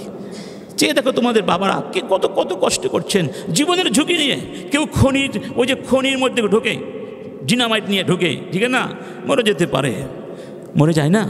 কত ঝুঁকি নিয়ে আমরা বাবারা কাজ করি, দিন রাত 24 ঘন্টা। এই টাকা পয়সা তোমাদের জন্য, তোমরা মানুষ হবে, তোমরা জাতির অহংকার হবে। তোমাদের দিকে তাকালে আমাদের মনটা, হৃদয়টা প্রশান্তিতে ভরে যাবে। এরকম সন্তান হও, সাহাবীদের মতো হও। কাফের মুশরিকদের অনুসরণ করো না, তারা তোমাদেরকে ধ্বংসের পথে নিয়ে যাবে। কেউ তোমাদেরকে সেদিন পরিচয় দেবে না। তোমরা দুনিয়াও হারাবে, পরকালও হারাবে, একটা পর্যায়ে গিয়ে আফসোস করবে, তখন কাঁদবে, সবর করবে, ওই সবরে কোনো কাজ হবে না। এজন্য আমরা অনুরোধ করব, আবেদন করব, বাবা মায়েদের কাছেও সন্তানের খোঁজখবর রাখবেন। যুবকেরা এই সমস্ত কাফের মুশরিকদের আচার অনুষ্ঠান প্রত্যাখ্যান করতে হবে, নইলে আমাদের ঈমান আমল সব নষ্ট হয়ে যাবে। রাষ্ট্রকে বলবো কঠিন হস্তে সমস্ত নগ্নতা এবং অশ্লীলতাকে দমন করবেন। রাষ্ট্রের কাজ শুধু রাস্তাঘাট নিরাপত্তা বিধান করা নয়, রাষ্ট্রের কাজ জনগণকে পাপাচার থেকে, জাহান্নামের পথ থেকে হেফাজত করাও আর রাষ্ট্রের কাজ, ঠিক না বেঠিক? আল্লাহ পাক আমাদের সঙ্গে বোঝা তৌফিক দান করুন। আর আজকে রাতে যেহেতু লাইলাতুন নিসফে মিন শাবান গত জুমাতে আলোচনা করেছি, একটা হাদিস যথেষ্ট। এই রাতের ব্যাপারে কোরআনে কোনো সরাসরি বক্তব্য নাই, যেটা বলা হয়ে থাকে ইন্না আনজালনাহু ফি লাইলাতিন মুবারাকা ফিহা ইউফরাকু কুল্লু আমরিন হাকিম। এটা হচ্ছে লাইলাতু আল কদর, কদরের রাত। এটা অকাট্যভাবে বলা যায়, কিন্তু হাদিসের মধ্যে যে হাদিসটি বলেছিলাম ইন্নাল্লাহা ইয়াত্তালিউ ইলা জামিই খালকিহি লাইলাতান নিসফি মিন শাবান, আল্লাহ রাব্বুল আলামিন এই নিসফে মিন শাবানের রাতে, 15 তারিখের রাতে শাবান মাসের, তার সৃষ্টির দিকে তাকান, ফায়াগফিরু লিজামিই খালকি, আল্লাহ সবাইকে মাফ করে দেন। কয়জনকে মাফ করেন না মনে আছে তো? ইল্লা লিমুশরিকিন, বলুন লিমুশরিকিন, লিমুশরিকিন আও মুশাহিন, মুশরিককে মাফ করেন না এবং মুশাহিনকে মাফ করেন না। মুশাহিন যদি না হতে চান, আজকে যে আলোচনা করলাম, মানুষকে ভালোবাসতে হবে, হিংসা বিদ্বেষ মন থেকে দূর করতে হবে, কারোর সাথে বৈরিতা নয়, শত্রুতা নয়, অন্যায়ভাবে কারো হক নষ্ট করা নয়, বরং যার যা প্রাপ্তি পৌঁছে দিতে হবে। সকলের সাথে ভালোবাসার বাঁধন তৈরি করতে হবে। তবে ভালোবাসার নামে বদমাশি করার সুযোগ নাই, ভালোবাসার নাম দিয়ে মানুষের সতীত্ব হরণ করার সুযোগ নাই, ভালোবাসার নাম দিয়ে চরিত্র হনন করার ব্যবস্থা যারা করেছে তারা অভিশপ্ত। আল্লাহ পাক তাদের হাত থেকে আমাদেরকে হেফাজত করুন, আমিন। তাই আজকের এই রাতের ফজিলত যদি পেতে চাই, এক্ষুনি তাওবা করে নিন। আর জীবনে আল্লাহ তোমার সঙ্গে শিরিক জানি না হয়ে যেতে পারে না, যদি শিরিক হয়ে যায় আমাদেরকে মাফ করে দাও। কবরের কাছে চাইবেন না, মাজারের কাছে চাইবেন না। আল্লাহ ছাড়া কোনো গাউসুল আজম নাই, গাউসুল আজম একজন, তিনি কে? ইন্নাহু লা ইউস্তাগাসু বিহাদিস। আমার কিছু সাহাবী বললেন মুনাফিকদের অত্যাচার থেকে বাঁচতে পারছি না, রাসূলের কাছে চলো, নাস্তাগীসু বিহি, রাসূলের কাছে আশ্রয় নেব। রাসূল বললেন ইন্নাহু লা ইউস্তাগাসু বি, আমি গাউস নই, ইন্নামা ইউস্তাগাসু বিল্লাহ, আল্লাহর কাছে পানা চাও। আপনি কিসের গাউসুল আজম মিয়া? আপনি নিজেই তো অসুস্থ হয়ে গেলে ডাক্তারের কাছে যান, নিজেই প্যারালাইজড হয়ে মরে যান। তা আপনি যদি গাউসুল আজম হন, নিজেকে কেন উদ্ধার করতে পারলেন না? নিজেকে কেন হেফাজত করতে পারলেন না? তাহলে গাউসুল আজমকে চাইতে হবে কার কাছে? ইয়াকা না'বুদু ওয়া ইয়াকা নাস্তাইন। শিরিক থেকে মুক্ত হতে হবে যে কোনো মূল্যে, শিরিক মুক্ত ঈমান, নইলে সব কিছু বরবাদ হয়ে যাবে, সোজা কথা। 2 নম্বর, সবার সাথে ভালো সম্পর্ক ইনশাআল্লাহ, তাহলে এই রাতের ক্ষমা পাওয়ার সম্ভাবনা সৃষ্টি হবে ইনশাআল্লাহ। আর রোজা তো আমরা আগেই বলেছি, শাবান মাস সবটাই, পুরোটাই, বেশিরভাগ সময় রোজা রাখা উচিত যদি সম্ভব হয়। বিশেষ করে 13, 14, 15 তো অনেকে স্বাভাবিকভাবেই রোজা রেখে চলছেন, অতএব 15 তারিখে আলাদা করে বলার কোনো দরকার নাই। এটা তো সিয়াম কি আইয়ামুল বিদ, আইয়াম আল বিদ। আল্লাহ পাক আমাদের সবাইকে এই মাস থেকে সিয়ামের জন্য প্রস্তুত নেওয়ার তৌফিক দান করুন, আমিন। সিয়াম নিয়ে আমরা আলোচনা করবো ইনশাআল্লাহ, প্রস্তুতি আলোচনা করব। এখানে শেষ করছি, ওয়া মা তাওফিক ইল্লা বিল্লাহ। আসসালামু আলাইকুম ওয়া রাহমাতুল্লাহি ওয়া বারাকাতুহু। সবাই দাঁড়িয়ে কথাগুলো শুনতে করে নেন।